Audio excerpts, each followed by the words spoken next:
ফিলিস্তিনের গাজা বাংলাদেশের বর্ডার হতো, তাহলে বাংলাদেশের একটা যুবক ঘরে বসা যাচ্ছে না, প্রত্যেকে জিহাদে শরীক হয়ে যেত। যে মানুষটা জাহান্নামের আগুন থেকে বেঁচে গেল আর জান্নাত পেয়ে গেল, আল্লাহ বলেন তোমাদের ভিতরে সেই সফল হয়ে গেল। যে মানুষ মৃত্যুর পর জাহান্নামের আগুন থেকে বেঁচে গেল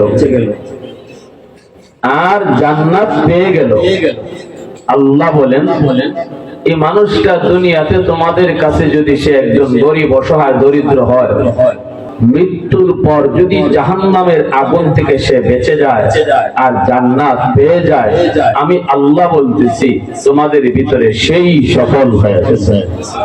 কিছুই যদি দুনিয়ায় না পাইল, কোন রকম দুনিয়ায় চললো, কেউ তারে চিনছে কেউ চিনছে না, অপরিচিত মানুষের মতো দুনিয়াটা কাটাই গেছে। কিন্তু আল্লাহ বলেন শোনো, আমি আল্লাহ বলতেছি মরণের পর পরকালের জীবনে যদি সে জান্নাত পেয়ে যায়, তুমি চেয়ারম্যান সাহেব, মেম্বার সাহেব, এমপি, মন্ত্রী, মিনিস্টার, কোটি কোটি টাকার মালিক হওয়ার পরেও যদি তুমি জান্নাত না পাও, আর ওই মানুষটা যদি জান্নাত পাওয়া যায়, তুমি ব্যর্থ আর সে সফল হয়ে গেছে, তুমি বিপদ, সে হলো সফল। তাহলে জান্নাত পাওয়ার জীবনটাকে আল্লাহ সফল জীবন বলতেছেন। জান্নাতের জীবনটাকে আল্লাহ কি বলতেছেন? সফল জীবন। জান্নাতে আল্লাহ জান্নাতীকে জান্নাতে যাওয়ার পর বলবেন, বান্দা চিরকালের জন্য তুমি জান্নাতে থাকবা, আর কখনো তোমার মরণ নাই, মরণের ভয় নাই, তোমার এখান থেকে হারায় যাওয়ার কোনো ভয় নেই। জান্নাতি আর জাহান্নামীদেরকে আল্লাহ পাক দুই জায়গা আলোক কইরা সর্বশেষ জান্নাতীরা জান্নাতে ঢুকাইয়া আল্লাহ জান্নাতের দরজাকে সিল করা মাইরা মরণ নামক বস্তুটাকে দুম্বার আকারে আল্লাহ জবাই করে দিলে আর বলবে আজ থেকে তোমাদের কোনো মরণ নাই। তাহলে জান্নাতে জান্নাতের কোনো মরণ আসেনি? আওয়াজ দিয়ে বলেন মরণ আসেনি? আওয়াজ দেওয়া লাগবে, আওয়াজ সময় মতো আওয়াজ দেওয়া লাগবে। আমরা সময় মতো আওয়াজ দিতাম জানি না, দেখে আজকে আমাদের অবস্থা হালত খারাপ। ইসলামে কিন্তু সময় মতো আওয়াজও আছে, সময় মতো আওয়াজ নাইও আছে, সময় মতো গরমও আছে, সময় মতো নরমও আসেনি না নাই? কোন জায়গায় আমরা গরম হইমু আর কোথায় গরম হইমু এটা আমরা বুঝি না। না বুঝার কারণে নরমের জায়গায় গরম হয়ে বসা আর গরমের জায়গায় নরম হয়ে বসা, যার কারণে আজকে আমাদের কপালে এত শনির দশা। মাত্র কয়েক লাখ ইহুদির হাতে কোটি কোটি মুসলমান মাইর দিতেছে, ঠিক না? জোরে বলেন। আজকে তাম পৃথিবীর মুসলমান গোটা কয়েক লাখ ইহুদির হাতে তারা নির্যাতিত। ওই যে যেখানে গরম হওয়ার কথা এটা জানি না, আজকে সৌদির বাদশাহ নীরব, আরব আমিরাত নীরব, আরবের নেতাগুলোও নীরব, ফিলিস্তিনের গাজায় রক্ত ঝরে, অথচ মিশরের বাদশার ঘুম ভাঙে না। ফিলিস্তিনের গাজার 12 থেকে 13,000 শিশু খুন হয়, সৌদির বাদশার ঘুম ভাঙে না। এখনো সে বিশ্ব গায়িকা শাকেরারি এনে গান গাওয়ায়। একদিকে গাজায় রক্ত ঝরে, শিশুরা খানা পায় না, পানি পায় না, আর আমাদের আরবের নেতাগুলা গানের আয়োজন করে, গানের আয়োজন করে। আল্লাহ বলে আশিদ্দাউ আলাল কুফফার রুহামাউ বাইনাহুম, সময় মতো আমার নবী সাহাবীরা অতি গরম ছিল, আবার জায়গা মতো তারা অতি নরম ছিল। নিজেরা তারা গরম হতো না, মুসলমানে তারা দ্বন্দ্ব করতো না। তারা গরম হইতো কোথায়?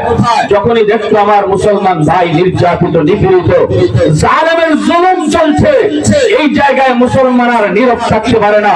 এখানে মুসলমান হয়ে যাবে আগুনের চেয়ে বেশি গরম, তলোয়ারের চেয়ে ধারালো, পাথরের চেয়ে ভারী। এটা আমার নবীর বৈশিষ্ট্য, এটা আমার নবীর গুণ, এটা নবীর হাতে গড়া সাহাবায়ে কেরামের আদর্শ। পৃথিবী দুই ভাগ হয়ে গেছে যুবক, দুই ভাগ হয়ে পড়েছে ইসরায়েলের যুদ্ধকে কেন্দ্র করে, ইসরায়েল ফিলিস্তিনের যুদ্ধকে কেন্দ্র করে পৃথিবী দুই ভাগে ভাগ হয়ে পড়েছে। তৃতীয় বিশ্বযুদ্ধের আশঙ্কা হচ্ছে, তৃতীয় বিশ্বযুদ্ধের আশঙ্কা হচ্ছে, বিশ্বযুদ্ধের দিকেই পৃথিবী আগাইতেছে। আমি আর তুমিও নিরপেক্ষ থাকতে পারবো না, কোন এক দলে যাওয়াই লাগবে। ইসরায়েলের পক্ষে যারা, তারা হলো শয়তানের দল, কারণ তারা হলো জালেম, জালেমের সাথে আল্লাহ নাই। ফিলিস্তিনের পক্ষে যারা, তারা হলো আল্লাহর দল, কারণ তারা হলো মুসলিম, আর মুসলিমের সাথে আল্লাহ আছে, ঠিক না? অতএব তোমাকে আমাকে সিদ্ধান্ত নিতে হবে, জালেমের দলে যাবা না মুসলিমের দলে যাবা, শয়তানের দলে যাবা না আল্লাহর দলে যাবা। কারা কারা আল্লাহর দলে যেতে প্রস্তুত, হাত দেখ, আল্লাহকে দেখা। জালেমের প্রতিবাদ করার, তার জন্য আওয়াজ দিয়ে প্রতিবাদ করা ফরজ। যার সুযোগ আছে কলমের দ্বারা ইসরায়েলি ইহুদিদের বিরুদ্ধে লিখার, তার জন্য লিখনির দ্বারা জিহাদ করা ফরজ। আমরা দেখি অস্ত্র দেওয়ার সুযোগ যাদের ছিল, জিহাদে শরীক হওয়া, তারা নীরব। আজকে সৌদির বাদশা অস্ত্র দিয়া, সৈন্য দিয়া জিহাদে শরীক হয় না, মিশর জিহাদে শরীক হচ্ছে না, অথচ তারা হলো ফিলিস্তিনের বর্ডার। মিশর চাইলেই তারা শরীক হতে পারত, জর্দান চাইলেই তারা শরীক হতে পারত।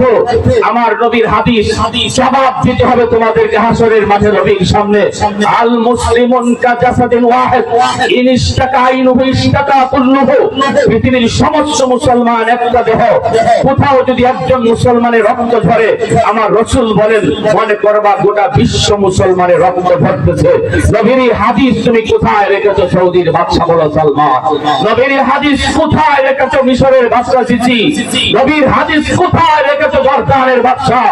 তোমাদের সুযোগ ছিল সরাসরি প্রতিবাদ করার, আর যদি সৌদির বাদশা একটা হুঙ্কার দিত, এই সেদিন বেঈমান ইহুদির দল, হামলা বন্ধ করো, হামলা বন্ধ করো, একটা হুঙ্কার যদি সৌদির বাদশা দিত, ইসরায়েলের বাপেরও ক্ষমতা ছিল না হামলা করা। 90 থেকে 95 ঘর বাড়ি মাটির সাথে মিশিয়ে দেওয়া হয়েছে। শিশুগুলা পানি পায় না, খানা পায় না। কত শিশুর লাশ কাটে নিয়ে মা দৌড়াইতেছে পাগলের মতো।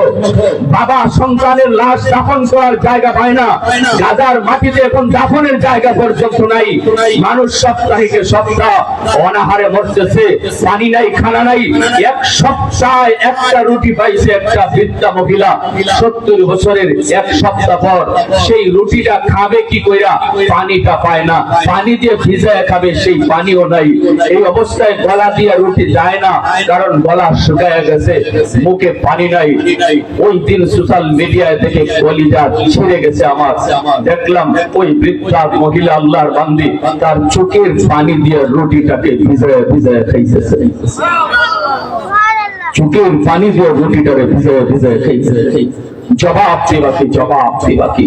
একজন মুসলমানও মনের দিক দিয়ে সুস্থ থাকার কথা না, যারা গাজার হালত জানে। তুমি যদি বলো গাজায় রক্ত ঝরে, ধরো, আমার কি? তাহলে আমার আল্লাহ বলে, আমার নবী বলে নিজেরা মুসলমান দাবি করতে পারবো না, মুসলমান দাবি করতে পারবো না। প্যারে হাজির, আমি আপনাদের কাছ থেকে স্বীকৃতি চাই। আমার মন বলে, আমার মন বলে গাজা তোদের বর্ডার, তোরা যুদ্ধে শরীক হলে না, জিহাদে শরীক হলে না। কিন্তু আমার মন বলে যদি ফিলিস্তিনের গাজা বাংলাদেশের বর্ডার হতো, তাহলে বাংলাদেশের একটা যুবক ঘরে বসা যাচ্ছে না, প্রত্যেকে জিহাদে শরীক হয়ে যেত।